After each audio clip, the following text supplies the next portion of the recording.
Hello, my name is Allison Warner, and I am the Chief Editor of Orthodontic Products. Welcome back to In the Sterilization Room with Jackie, where we talk with infection control and prevention expert Jackie Dorst about what you need to know as you prepare to reopen your orthodontic practice. For over 20 years, Jackie has been a consultant specializing in instrument sterilization and infection control and prevention in the dental setting. She holds degrees in microbiology and dental hygiene and has been a featured speaker at the American Dental Association and the American Association of Orthodontists. This week, some of you are returning to your offices and preparing to reopen your doors for the first time. The majority of you, however, are still closed. But knowing that you are looking for the latest information and guidance on how to protect your team and your patients when the doors reopen, we're back again to talk about the latest guidance and issues relating to minimizing the exposure to COVID-19. And also to establishing best practices in your office going forward. Jackie, glad to be back with you. Thank you, Allison. And we're having a party in the sterilization room today because ortho offices are coming back and reopening their practices in many states, not all states. Right. It'll be a gradual, and that's going to be determined by how many new cases are being diagnosed in their state or in their community, the hospital beds that are available.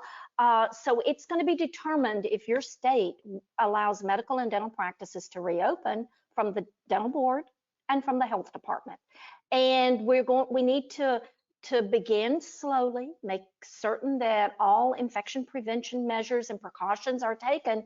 And as we do resume some regular activities, there may be an increase in infections, and the health department may reevaluate, the closures with it. So we're going to gradually go back in, but I am truly ready to party and celebrate today because I've had offices calling me going, okay, we just want to be certain that we have correct information and we're ready to work safely. And you and I both talked earlier this week, the ADA printed out the toolkit for reopening your office.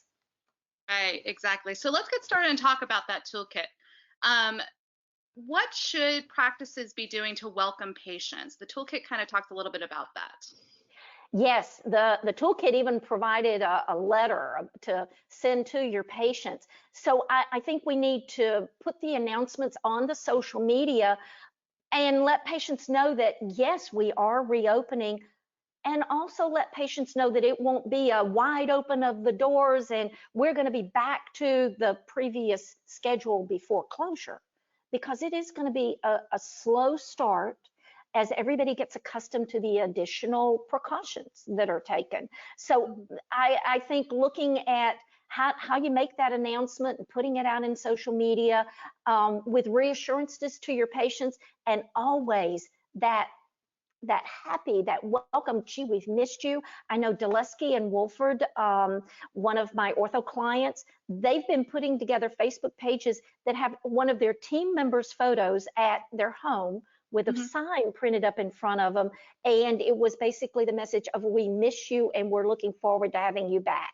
So doing a collage, a picture collage of that same type thing, that's a great way to announce that you're welcoming back. And what are going to be the new protocols? My dear friend Allison Parks Hale, who is the practice administrator for Parks Orthodontics, put together a great graphic to be used on the website, social media, and rather than being a list of 10 bullet points printed out in black and white, boring, she put the fun into it, and she's made that available. She's actually put together a package for reopening, and she created a website for it, smartpracticeconsulting.com. If anybody wants to see that graphic, and even if they don't want to hire a graphic artist, they could purchase it there or create their own. So welcoming back, let patients know what to expect when they come for that first appointment. Right, that's great. But what should the pre-appointment screening look like? What type of notification should you be providing to patients? Well, that was one of the things that I found attractive about Allison's graphic, because it let patients know, hey, our new waiting room is your car, our parking lot. Right. because we only want the patient in the office. And if the parent has to come with them, then we'd like for the parent to stay in the car. And I've had ortho offices that even designed parking slots so they could number the parking slots, and they acquired orange buckets from Home Depot and Hmm. put sand in them and a sign and numbered them 1, 2, 3, 4, because the greeter in the office may come out to the car and actually meet the child and walk the child in.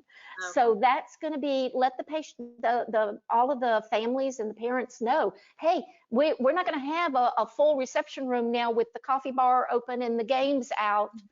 Our reception room is going to look much more aseptic, and only those exceptional patients that may need someone to accompany them, then you're going to Mhm. make special arrangements with it. And in that pre-appointing message, that if you do have to accompany the patient, then that parent will have to go through screening also, part of Right. that screening. So letting them know, hey, would you please wear your mask if you Hmm. have a mask, so that we can save our mask for the clinical Right. team. That's another good one. And we're going to take your temperature. And if we're going to take your temperature, then please don't drink anything really hot or really cold before you come, so that Hmm. we get an accurate temperature reading. And then we're going to reduce our schedule, and we're doing everything to practice COVID-19 transmission precautions for your safety and for our team's safety. So you're going to see different things, and we are so excited to have you back. That's great. Okay, so the ADA toolkit talks about in-office registration then. So let's talk about the next stage of this. What's your advice on how ortho offices implement this? Well, that again gets back here. We've sent out the letter to welcome them. They know they're going Hmm. to need to wear their mask, take their temperature. Now, what's going to happen? So, with that in-office registration, you've got to plan on how you set up to take the patient's temperature. So, put that chair beside the front door, or if you can even take their temperature in the car, that's not always going to be possible with where your office is located and where the parking lot is, or even weather conditions that could Mm, prevent it. true. So a chair in the entranceway or right beside the front door, a chair that can be disinfected, that's vinyl or plastic, would be best. And then Mhm. right beside there, a table to put their thermometers on, their alcohol, hand sanitizers, masks, because you'll have some patients that arrive without their mask on. Right. And then determine how are you going to go through that pre-screening questionnaire. Mm. Have you had any symptoms? Do you have a cough? Do you have shortness of breath? You've already taken their temperature. You know what their fever is. Have you been in close contact with anyone who's infected with COVID-19? Have you traveled to an area with a high incidence of Right. COVID-19? So that part of the ADA toolkit even provides a template for the patient questionnaire. Now, are you going to is the ortho office going to print that out on a piece of paper and you check it off? Mhm. Now, how do you get that to the system? And I would definitely say that the greeter, designate one of Mhm. the team members as the greeter. That's the person who's going to be welcoming the patients in, taking the temperature. So it's a greeting process. Okay. And then I would ideally love to see an iPad that this patient Mhm. screening form is put on, and the greeter is recording all the information, and then it can just be saved digitally.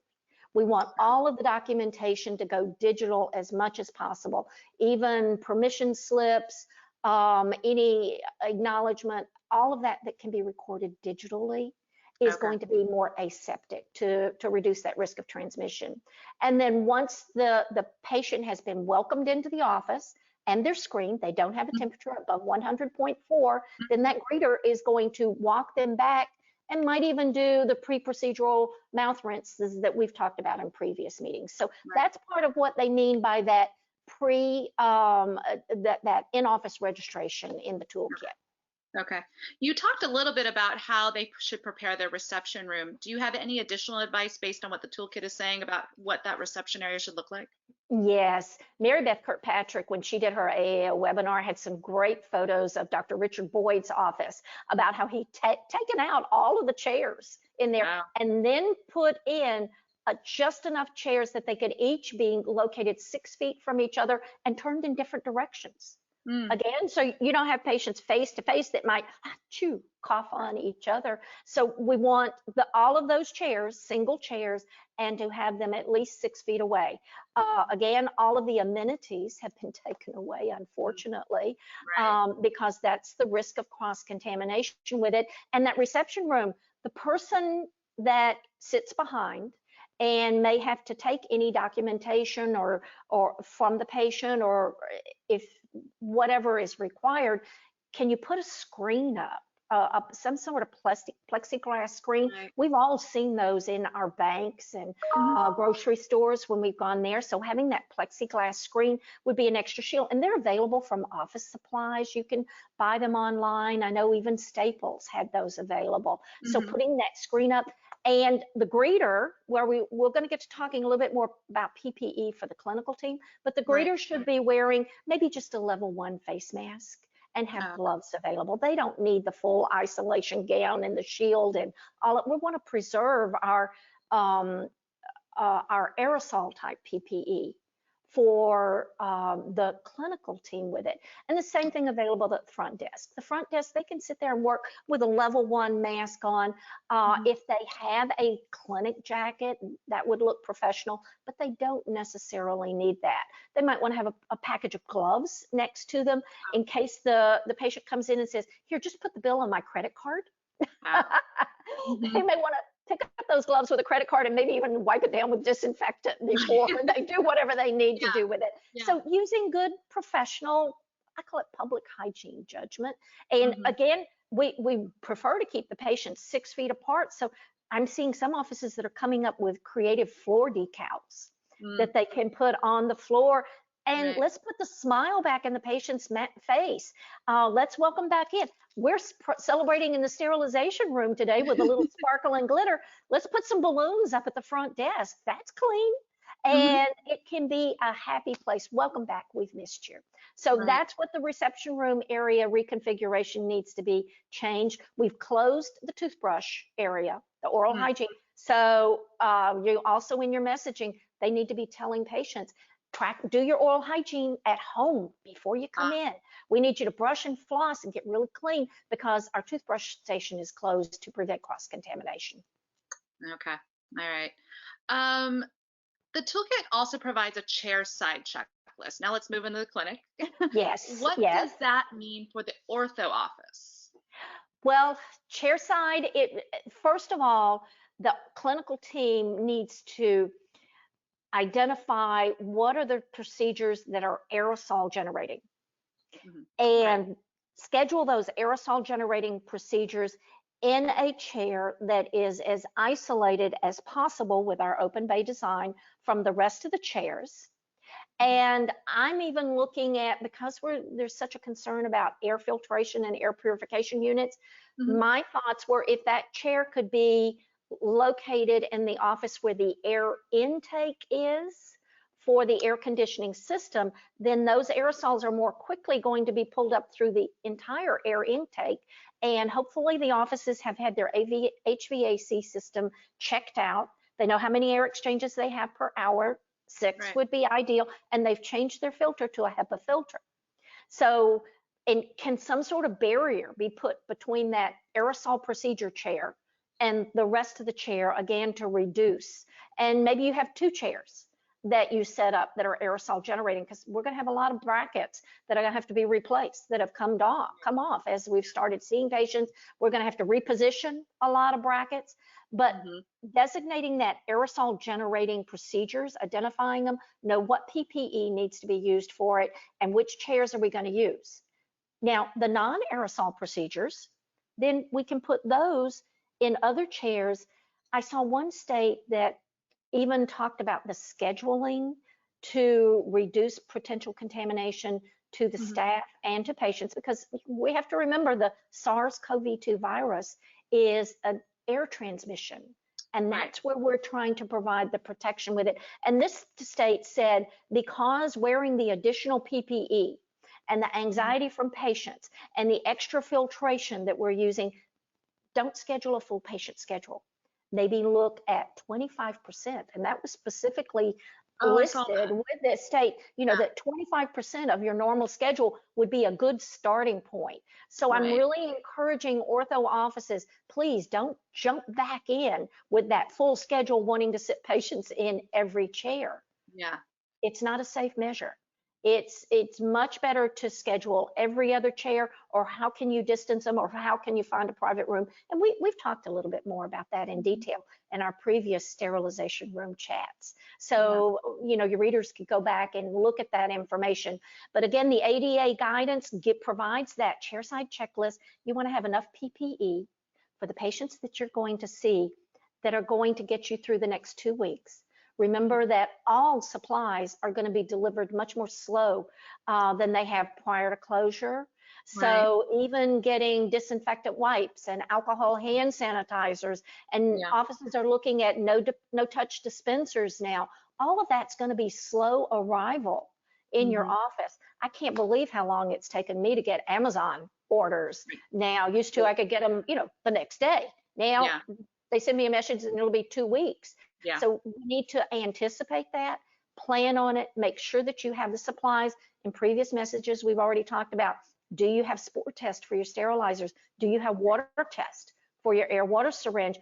And even from Reliance Orthodontics, I Mhm. saw where Reliance had published a no splatter splash for a bonding procedure, Oh. where they were looking at their materials, and rather than using the air water syringe to rinse and etch, where ortho assistants are customized to pushing both buttons and generating that powerful spray, that's going Mhm. to create aerosols. So changing that and not using the air Mhm. can reduce the aerosols till it becomes a no rinse. And Paul Ganji even advised using a squeeze bottle for Mhm. the water, rather than picking up the air water syringe and going on, a blank moment and accidentally doing what you're always accustomed to, using Mm. the air with it. Oh, okay. So going to that squeeze bottle or a gooseneck bottle prevents Mhm.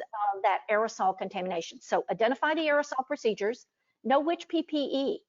Aerosol procedures, yes, it would be advantageous to have an N95 respirator, Mhm. a full face shield, isolation gown, and gloves.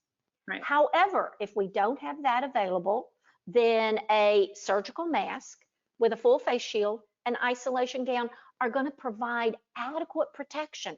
It's even on the CDC COVID-19 poster, provides adequate protection for dental procedures. And ortho has much less aerosol exposures than the dental does.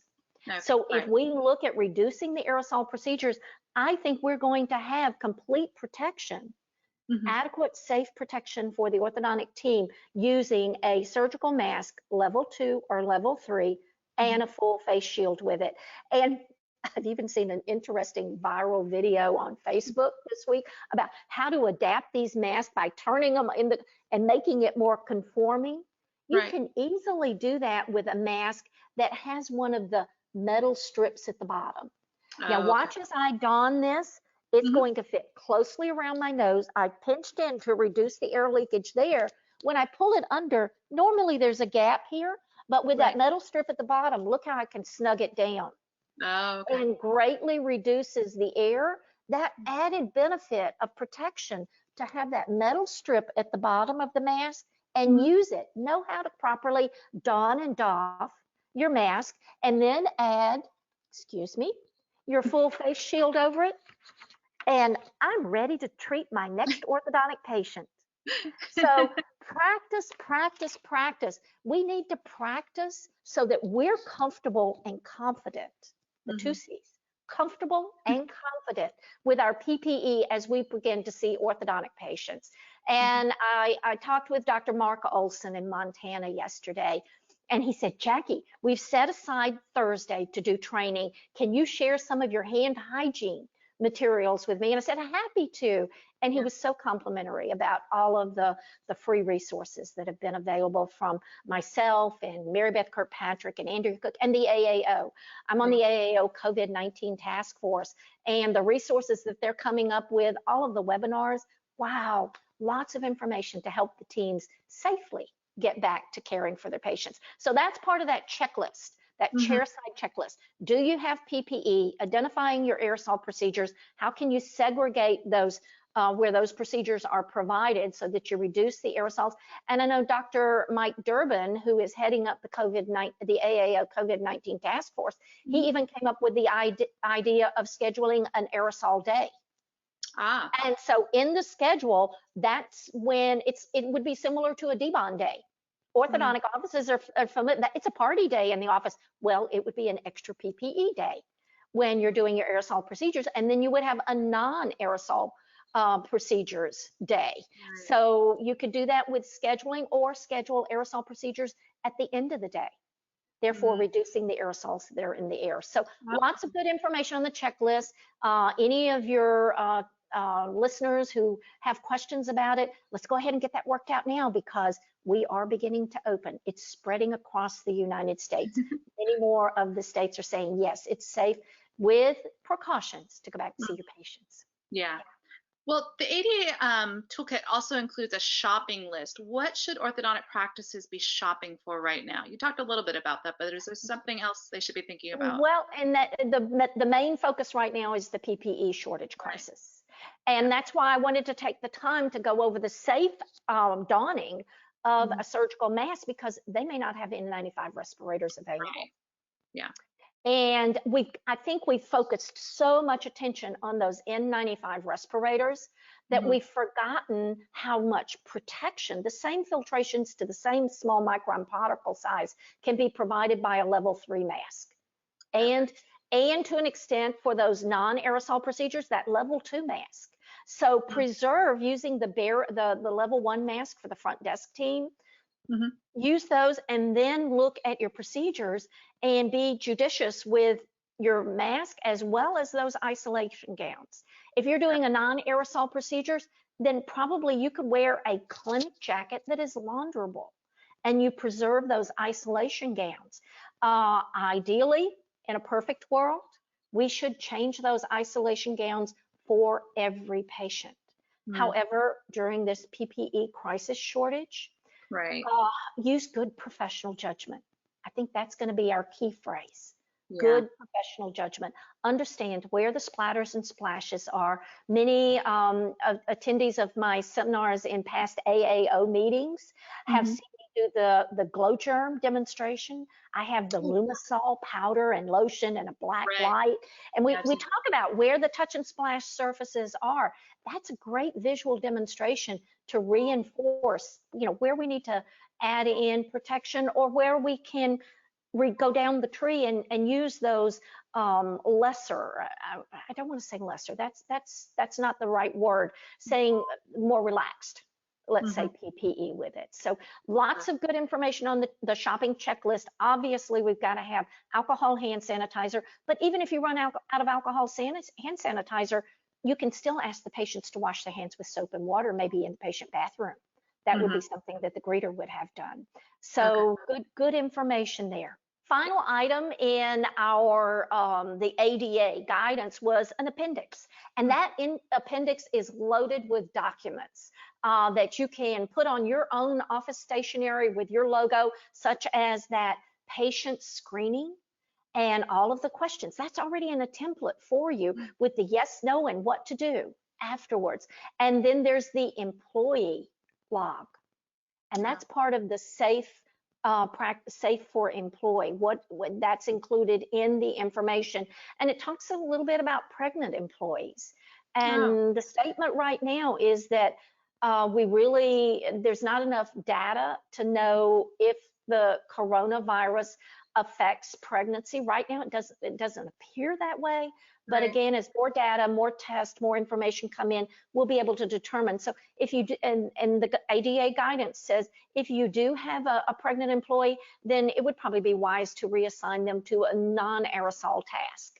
So it might be, it wouldn't affect a pregnant treatment coordinator, obviously, because they're not exposed to the aerosols. Or maybe if you have a clinical chairside assistant, they're the ones that are doing the intraoral scans.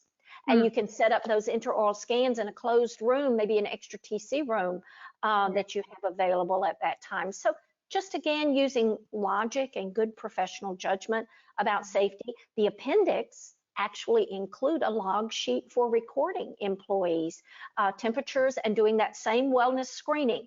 How do you feel today? Do you have any signs or symptoms? You've checked their temperature with it. Have you been around anybody infected with COVID-19? Have you traveled anywhere? And then that's going to need to be recorded on that log sheet. Again, do the best you can with protecting HIPAA privacy standards, because that has medical information from the employees on it. So if you could keep it on a digital device that is private and not everybody there's to see. I can see the piece of paper getting printed out. We use it as a log sheet for the week, and then it gets scanned and goes into a private, but keep it in a private folder or something so that, again, it's not available to just any eyes to see. So the appendix has a wealth of information that the team can now take and customize for their orthodontic practice to welcome back our patients and ensure that you have your safe protocols in place for preventing coronavirus transmission. Great. Well, I think this is a lot of great information for our viewers, and thank you for walking us through the ADA toolkit. Don't forget to celebrate. Exactly. Welcome your patients back and give them a celebration. It's not all about being anxious about coronavirus. They're going to be so happy to get back into their orthodontic office, and we're going to be so happy to see them. Yeah, definitely. Well, thank you, Jackie. And we'll be back next week with the next episode of In the Sterilization Room with Jackie Dorst. We are here to help you get back to work. And if you have a question about infection control and prevention related to reopening the practice, leave it below in the comments if you're watching this on YouTube, and we may answer it in a future episode. In the meantime, be sure to keep up on the latest orthodontic industry news at orthodonticproductsonline.com. And until next time, take care and stay safe.